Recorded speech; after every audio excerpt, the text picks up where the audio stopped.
Welcome to this, the first of the afternoon sessions. Marhaba, kefalkum.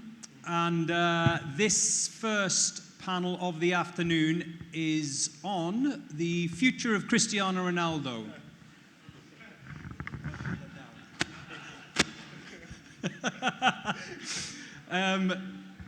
Yes, it is the as you can see behind me, sports, live events and regional broadcast innovation. And I've got some real heavy hitters sitting alongside me this afternoon and some fabulous shoe game as well. So let's begin. I think we may as well come to you first since you're nearest to me, Miguel. Pleasure. You've been here quite a while. You've probably, I'm guessing, been to all four corners of the kingdom. What have you seen from when you first arrived to now and how it's developed, how the broadcast landscape has developed? Welcome, everybody. That's a very good question, and usually I tell my experience with all my colleagues and the people I meet. It's been an incredible journey. We're talking that I've been in the kingdom over 10 years. So definitely it's been a 360-degree change. I remember when we came, we talk about the type of sports. We're talking about sports that were being produced, the infrastructure, and also the way of living. It was a total different environment. What keeps surprising me, I would say, all across the four corners of the kingdom, as you say, is the fast pace. You know, things that in Europe, we said it will take a decade to mature. Here, it really goes year by year. And what I can say is exciting and amazing. That's why I'm still here. And probably having that background and that lifespan in the kingdom, it makes it even more exciting to see the origin to where we are. Now, Neil has also recently arrived in the kingdom. What is it? Is it 3 years, Neil? Two. Since summer 24, actually, so just under 18 months. Right. And Neil's a little bit nervous. This is his first panel, by the way, today. And he's also a Middlesbrough fan. And they're going to end up in the playoffs and then get knocked out. So please forgive him. But on a serious note, Neil, obviously you too, like Miguel, have seen all four corners of the kingdom. You're on the ground, boots on the ground, for want of a phrase, every single weekend. What have you seen and what has your experience been since arriving here? Well, my first weekend, I had two games back-to-back. The first one in Buraydah, pitch-side temperature 50 degrees. I flew the next day down to Abha, 25 degrees, torrential rain. So that really opened my eyes to the scale of the country and also how vastly different it is. And, I've used this 18 months to get a real understanding of the country, of the culture. I've seen how passionate the guys are about football. Obviously, that's the one I'm working on. But, I've seen WWE last weekend. I've seen tennis. I've seen a whole host of other sports. And, one thing they do have here is a huge amount of passion. Like Miguel said, they want things to change super quickly. And, I've used the 18 months since I've been here to watch our broadcast productions develop in a really fast way. We're trying new things constantly, and we're just super excited to keep the journey going. We're in year 2 of the deal, and another 3 years to go. So yeah, we're just really keen to kick on and give the fans what they want. From your perspective, Peter, you work with these guys. You all work hand in hand, of course. What has changed this season from previous seasons? What has the focus been in this campaign in comparison to previous Saudi Pro League campaigns? I think consistency is one of the main things, so that the viewer at home gets this feeling that he's watching RSL. And this is something we work on very hard. It doesn't mean we go to 30 cameras. It's much more the consistency per game and how the game is built up and how the storytelling is done. That's a very big focus point this season. And has it been successful? Yes, it is. The approach is a bit different this year. Directors are sitting more together than before, more together with our leadership also, because our leadership has an idea on how they want to see it. And they look at it much more from a viewer perspective than a professional broadcaster perspective. And that opens it up. In addition, we have a new rights holder that also has very original ideas sometimes, and we need to incorporate these challenges and these ideas. And with that, you come to a whole new way of looking at football, hopefully in the future. You're across many events, aren't you, Sama? We're talking about football here, but you're involved. What does Dentsu see in terms of the events, mega events in particular? Have you seen an acceleration in mega events across not just the kingdom, but across the region?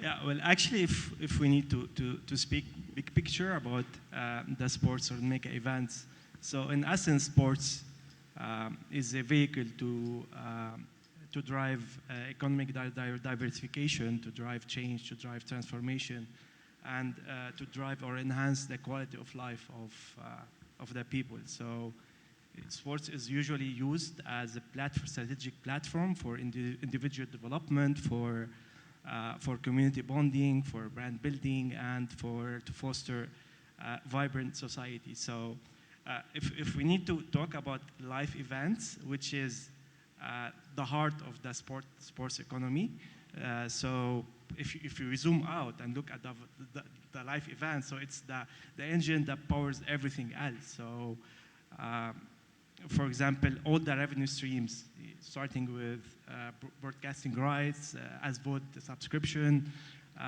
ticket sales, merchandising, hospitality, all trace back to the live event. And in the same time, so sports is a pillar of Vision 2030, creating vibrant society, a thriving economy, and ambitious nations. So, and we have like accelerated investment in sports event because of all what we have said.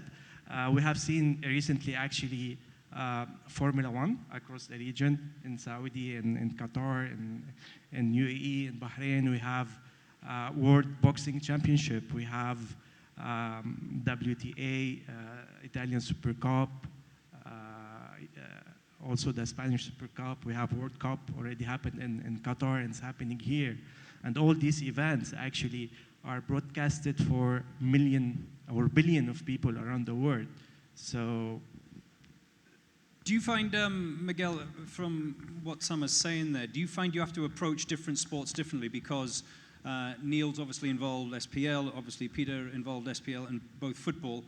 Do you have a different approach when it comes to the different sporting events? Because obviously we've seen boxing in the kingdom, tennis in the kingdom, as well as football. Yeah, correct. I think there's like some common points in every, let's say, mega production or international event coming to Saudi Arabia.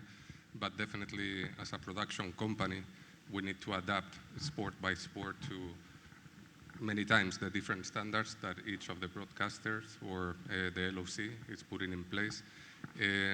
So we have to be flexible enough and have an infrastructure flexible enough that we can deliver time after time. If I put an example, a good example would be the boxing with our partners, DAZN. They are very innovative, and actually I'm proud to say that the first cinematic Alexa Live camera production, it was done here in Saudi Arabia. This was a request specific for boxing, for the type of replay that they were looking for. So definitely you have to have that flexibility. If we go to formats like Islamic Games, it's a total different story. And obviously football in all the flavors. We are engaged also in the Spanish and Italian Super Cup. And each of the federations add a different flavor or a different request. Different expectations. And different expectations as well, yeah. Have you found that, Peter, in terms of the distribution around the globe? Have you found that certain areas of the planet have maybe a specific style, if you like, or a specific distribution plan has worked better in certain areas of the world than others? Well, I think distribution is changing, and also who are the rights holders and where you distribute to. But yes, we have the Chinese market is different than the Brazilian market, and we target on some of these markets. GOAT, for instance, takes, I believe, all the games that we do. The Chinese are really look at it. We're looking at, can we do an option where we do Chinese graphics, for instance, next season, and can we implement this? So yeah, we're approaching that part, but then also the part of who is the rights holder. In the region, we have Tamania, and we are very happy with that. But we have also in France and in UK, we have influencers that became rights holders for some of our games. And that was a very interesting approach and a very interesting change in where people look at football and how they want to look at football. And I think we need to embrace this more and more to look at alternative platforms and alternative way of looking at it. We still need our linear broadcasters and our standard broadcasters, but there are other forms and other ways of looking at it sometimes, and this is something we need to explore more and more. One of the things is we went to with an OTT specialist, and it became a broadcaster.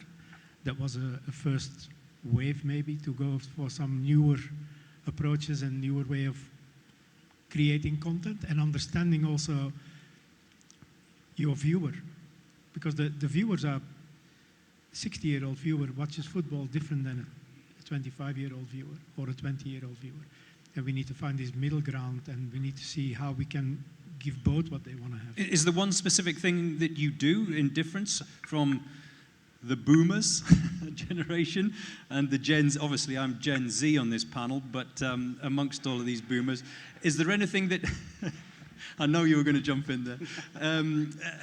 What have you done differently to, obviously, in this room we have what is now called Legacy TV. We also have people representing organizations which are considered more modern media. We spoke before about Tamania, who a very modern organization. What have you done differently, Peter, to target those different demographics?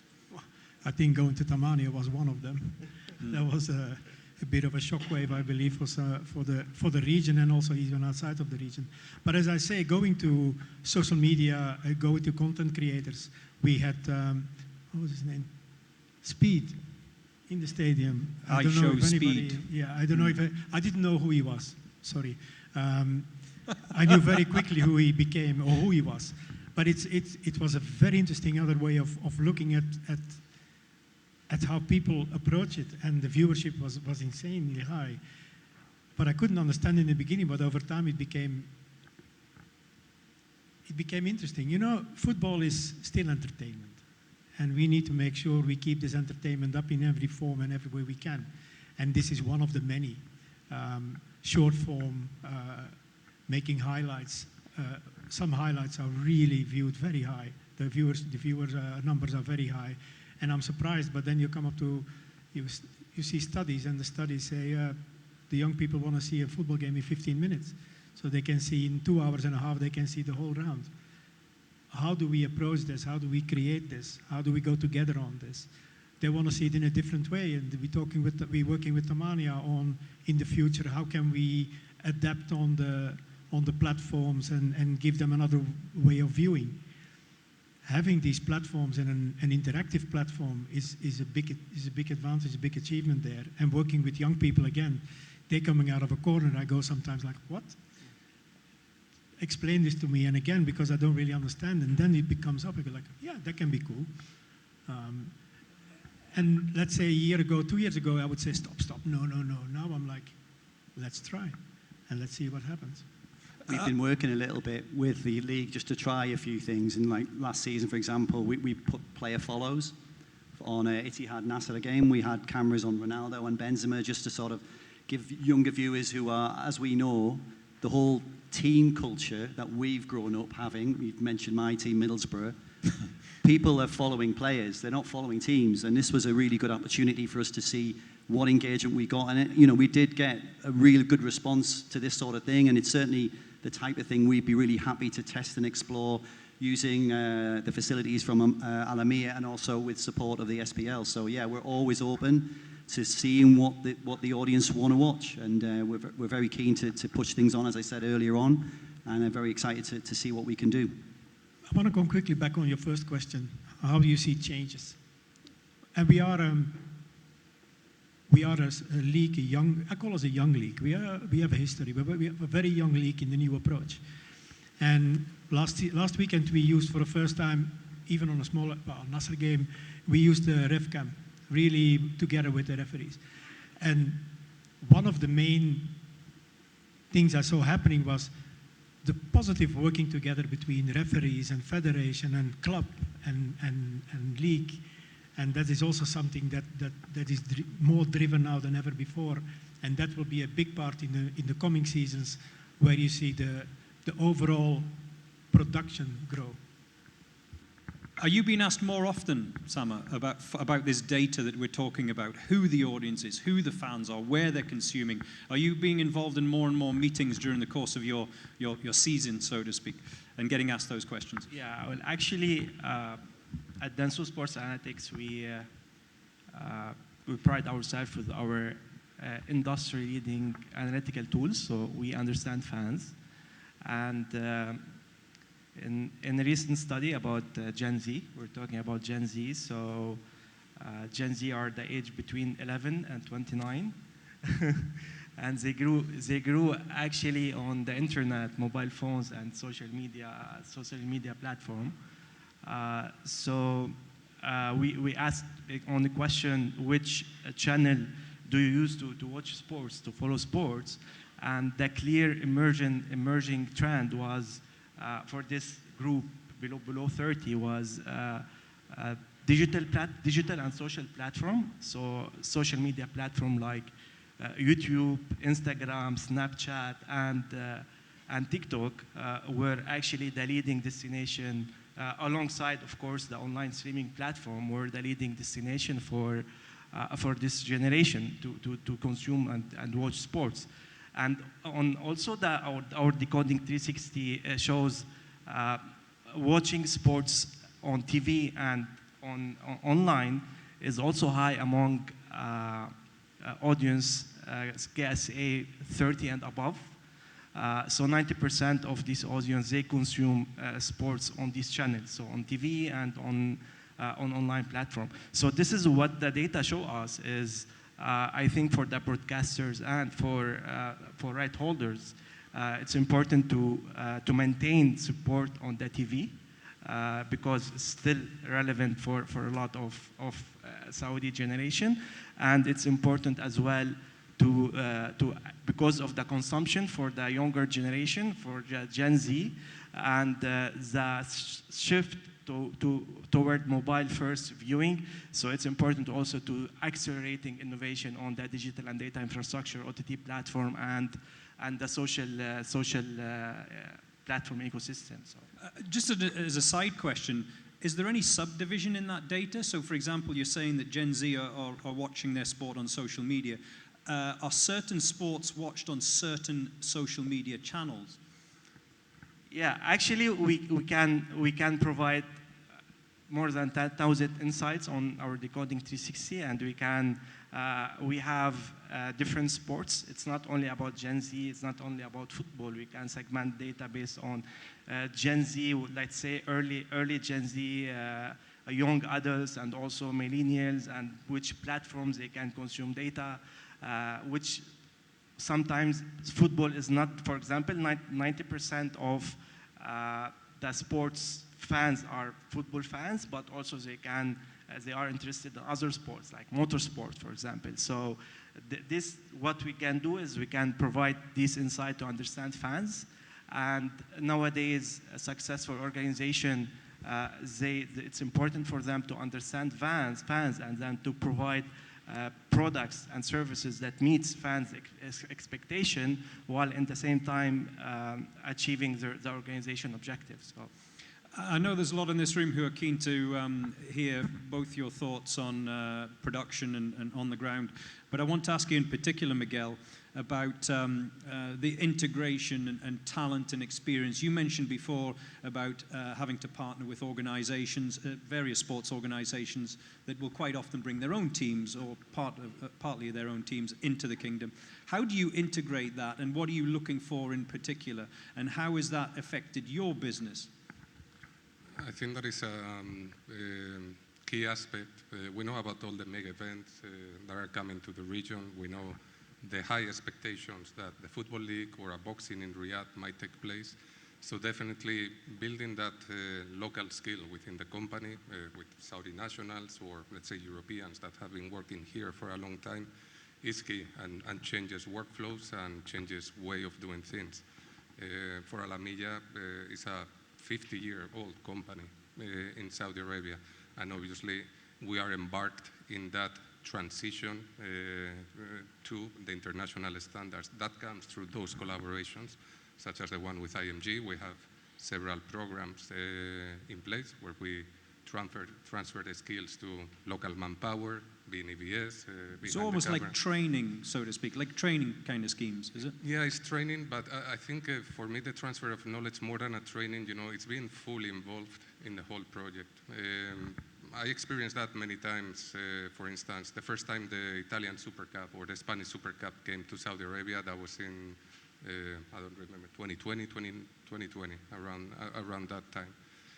At the beginning, they wanted to bring everything they could. It was a learning experience for both companies. For them to come, they brought a big chunk of creative crew and even technical managers. After the first event, that transfer of knowledge was very successful, the relationship grew. Now I can say that we keep delivering for them those two competitions, and the layer that they bring is the TV director, maybe a EBS operator, and just key figures. For me, that's a success story. That means that knowledge is being transferred, and the company and the crew in the company can step up to that international standard. And are you dealing with components that are similar to that, Neil, where you're proactively involving local talent? When I say local talent, I'm not just talking about the Kingdom, I'm talking about the GCC in general. Yeah, for sure. I mean, I would say that one of the reasons that SPL brought IMG in was their global expertise in football, working with the Premier League, working with MLS. But certainly one thing from IMG's perspective was getting boots on the ground and tapping into that local expertise. That's why we partnered with Alamiya, of course. They're long-standing, in this region. So we're able to get their knowledge. They were helping us with things like logistics. But certainly we've created a team in the Riyadh office from IMG. Look at the numbers now. It's a small team, but over half of them are Saudi nationals. And that's been part of the recruitment drive from some of the team to make sure that we're getting local talent. I mean, we spent the day at Fomex the other day speaking with universities about internships, so we're really keen, and it is one of the big missions for us is to try and recruit that local talent. And just to Miguel's point, yes, we're bringing World Cup directors, but what these World Cup directors can do is educate the other guys. That Alamiya, we may use some of their Saudi guys, and we're really proud to be able to do that. They're directors, but they're learning from the guys that we're bringing out. But we certainly want to push forward and keep moving forward with using local talent where and when we can. Do you think targeting the universities is going to be key to that in the future, going forward? Of course. I mean, the universities we were speaking to, the hunger of the guys to go and see what opportunities are out there. They've got a chance to spend some time working with a really big global company like IMG. So the excitement levels when we were speaking to some of these representatives of the universities was clear to see for us. And I'm really confident that we can tap into that and get a really encouraging intake of people who want to stay and learn from a company like IMG. We're all football fans, without question, the number one sport here in the Kingdom. And Samer, I just wanted to ask you about fan engagement in particular. Have you seen an explosion in that in recent years, not just here in the Kingdom, but again, like I was saying to Neil, across the GCC? Yeah, actually, fan understanding and fan engagement are the two pillars to transform sports fan from casual fans to hardcore fans. And usually, sports marketeer, what we do is we need sports fans to become hardcore fans, because this is where we can create royalty and more commercial impact on for the organization. So it's important what's happening now.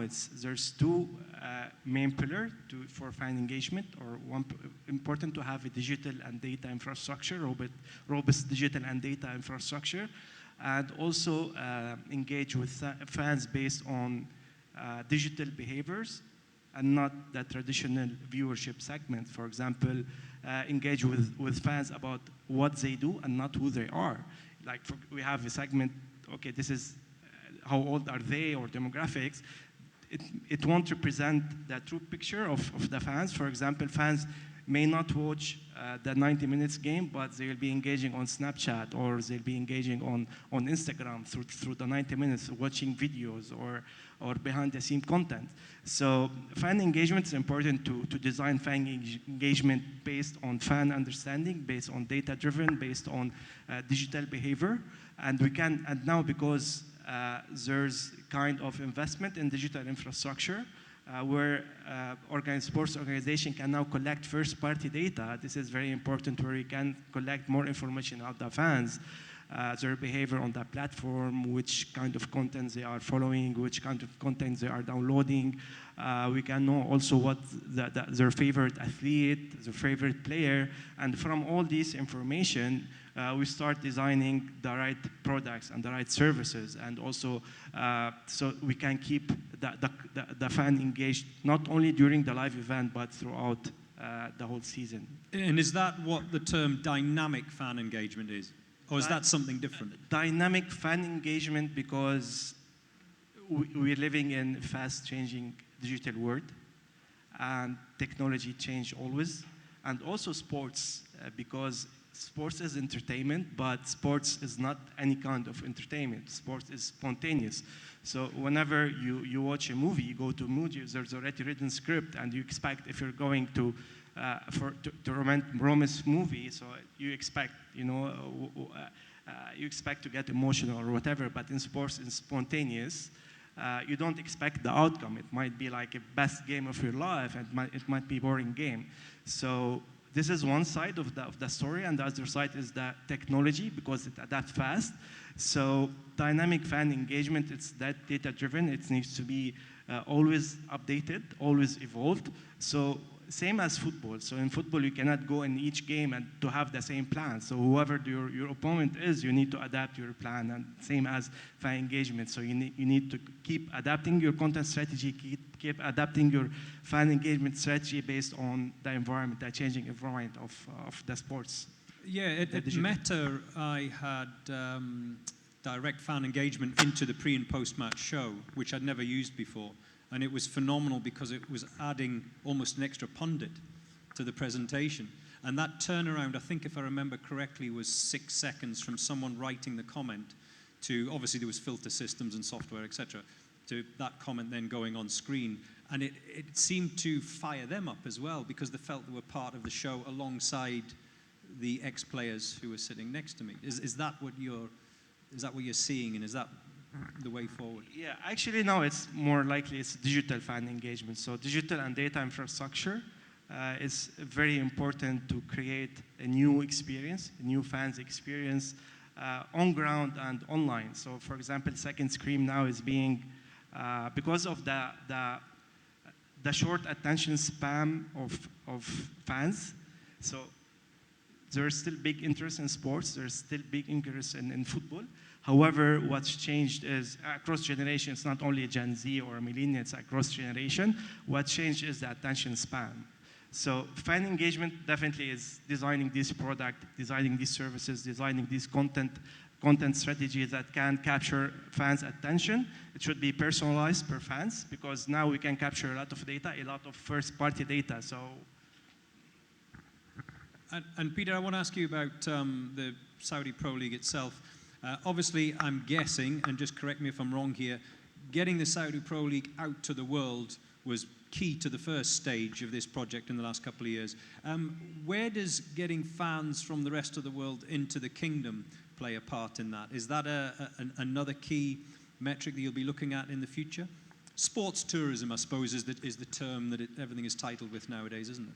Yeah, in 2034 probably, no?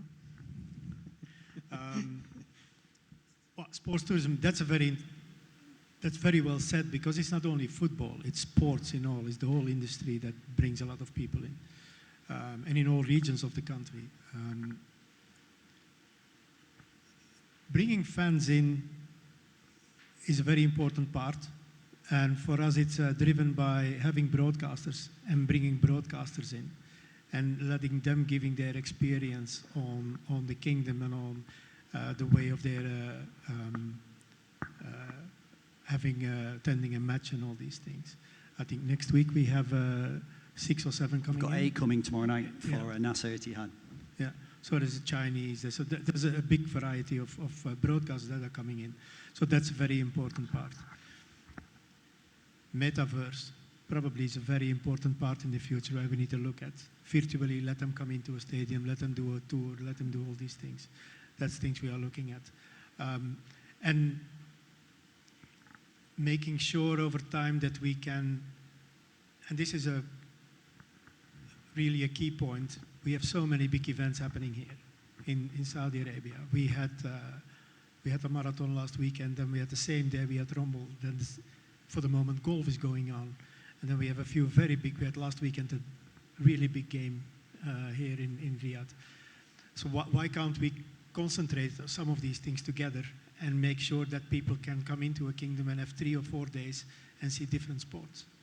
Because it's a lot of people like football, but a lot more people like sports in general. And when it's given to you in a proper way, in a correct way, in a way that you would not expect, what I heard about the Royal Rumble was that it was a unique experience, and people never expected that this could happen outside of America. And it looked also insane. But this is something we need to work on as a kingdom and in the sports infrastructure, and also tourism around it and culture, because it's a bit of everything. We get one of the most amazing theme parks in Riyadh. Bring all these factors together. That means mom and the kids can go there, and dad can go to a golf tournament, and this is exactly what we need to cater on. And obviously those foreign broadcasters that you're talking about, I think you mentioned the Chinese amongst many. Yeah. I'm guessing that's seeing the kingdom and the sport in particular through their eyes. It's given their narrative.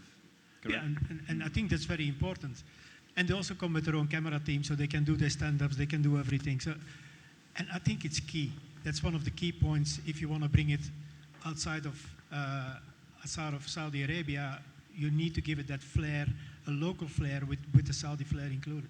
And that's what our broadcasters need to do. And we need to motivate them in promoting what they buy. That if I look 4 or 5 years ago, they would buy the Saudi League just to fill up the gaps they had. Today they buy the Saudi League because it's good football.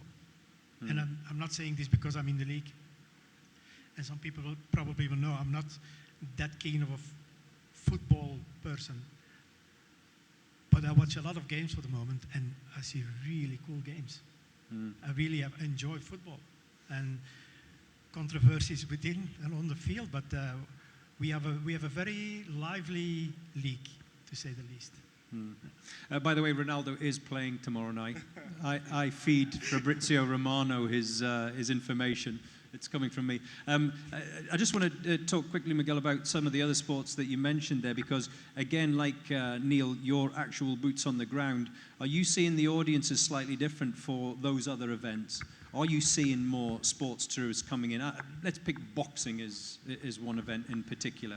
Is it a different demographic that's actually there in the stadium or in the arena than what you see at football grounds, for example?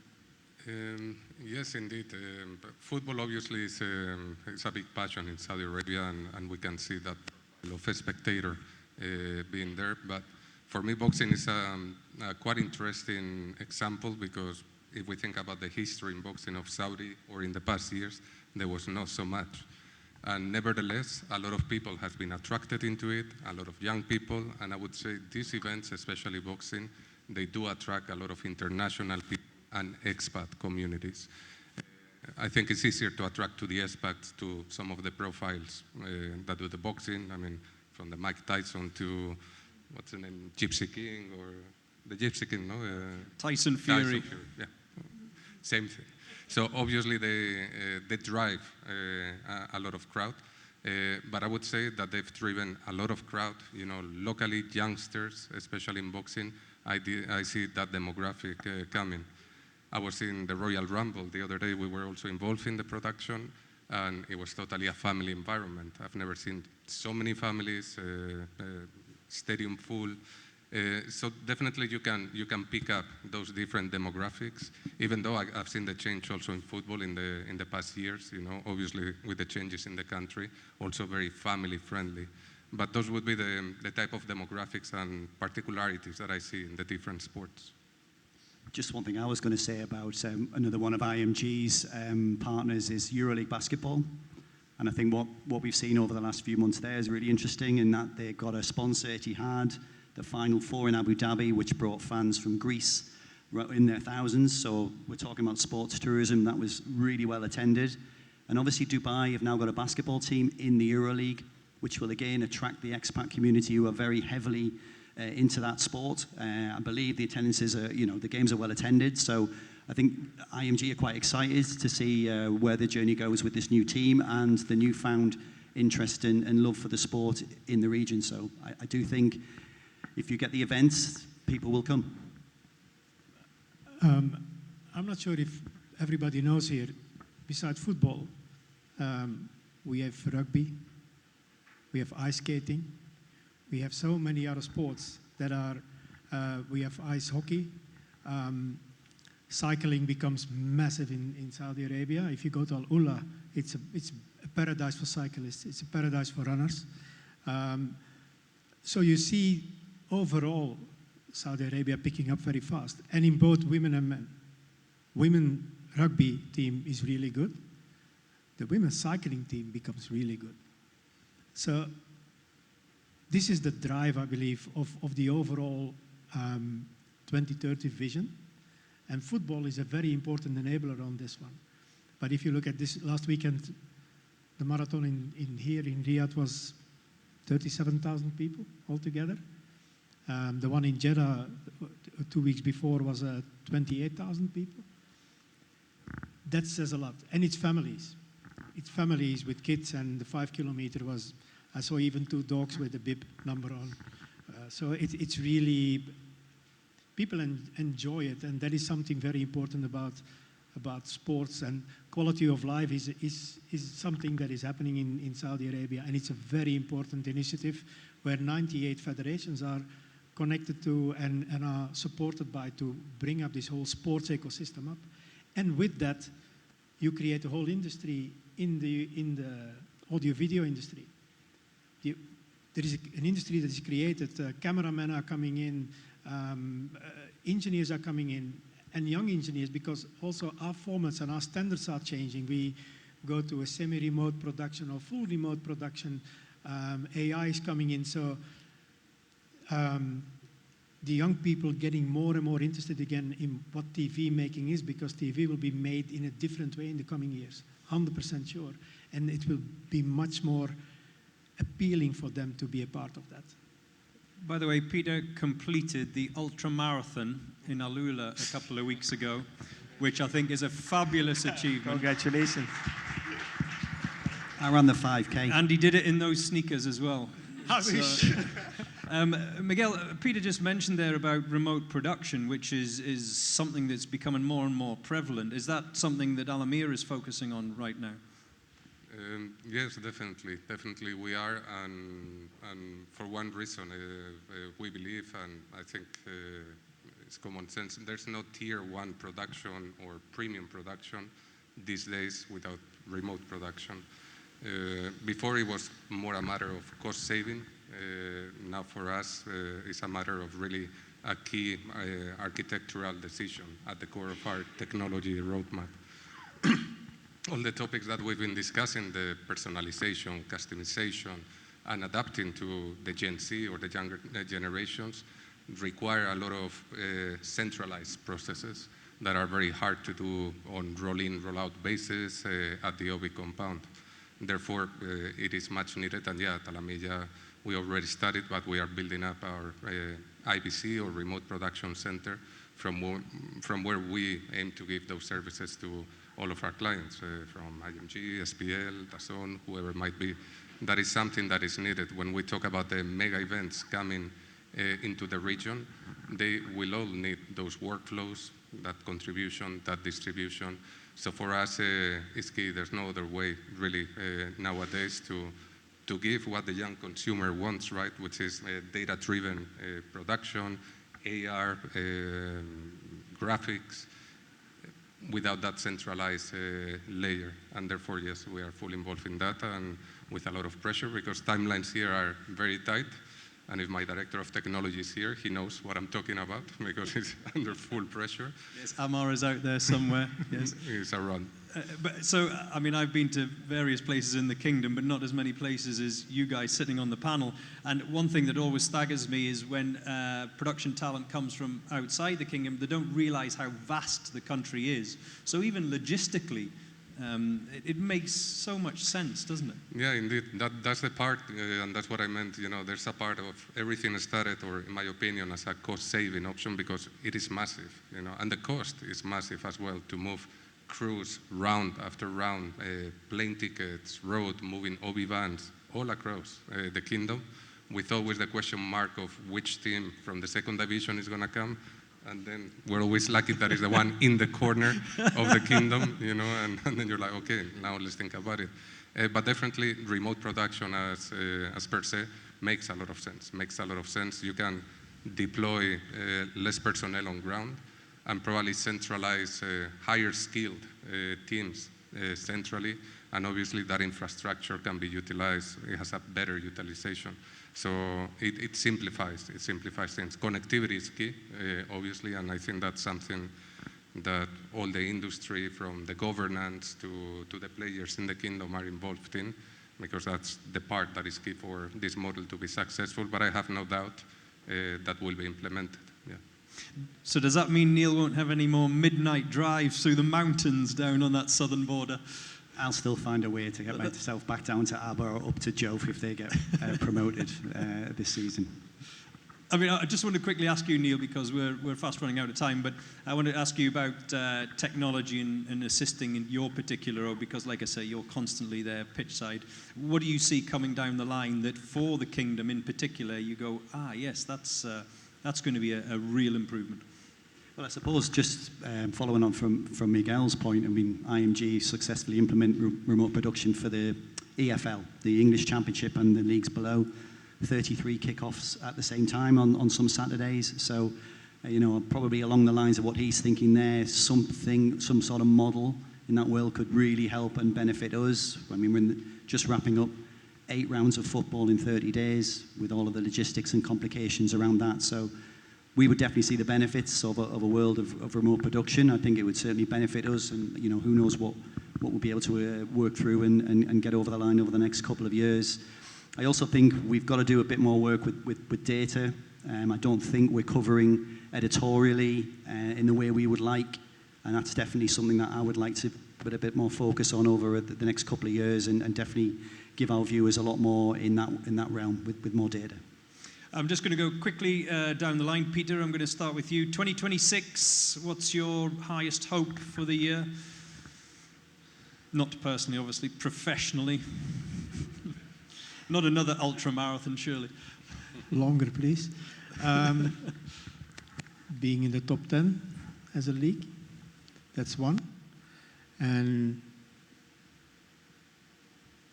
being an example and a benchmark over time for other leagues in innovation and adding new levels of technology, and this can be in data, and this can be in AI, and making that the viewer at home gets what he wants to see. Great answer. Sama? We're in the market to drive maturation and wider adoption to data-driven decision-making within the sports investment and sports marketing discipline. So what we do is we understand fans, we measure impact, and we assess value. So I mentioned before on the live events, it's the heart of the sports ecosystem. But if we're talking about the fans, who are actually the lifeblood of the sports ecosystem, who keeps the whole industry beating. They are responsible for stadium sales, ticket sales, the reason why brands activate, broadcaster invest.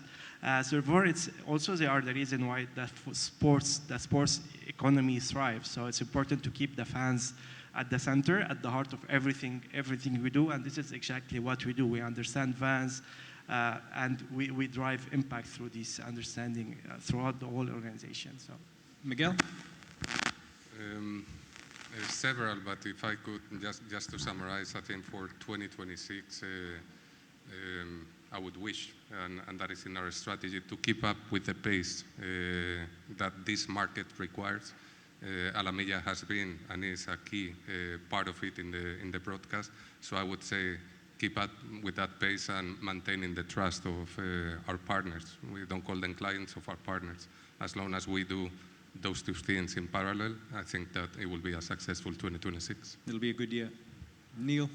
I'd like to keep working more closely with the clubs in the hope that they'll be able to give us more access to some of the things that the fans can't see. I mean, we bring 26 cameras to our biggest spec games, but there's potentially 60,000 others in watching the action on the pitch. They're not getting to see so much of how the players are preparing and getting themselves in the right frame of mind to take to the pitch and play in these huge games. And I want to try and work with the clubs more closely, get their faith in us, that we're not trying to give away their secrets. And I hope we can bring a few of those initiatives into our coverage. And of course, to see Middlesbrough get promoted. Never going to happen. Thank you very much, gentlemen, for your time. A round of applause for our panel this afternoon.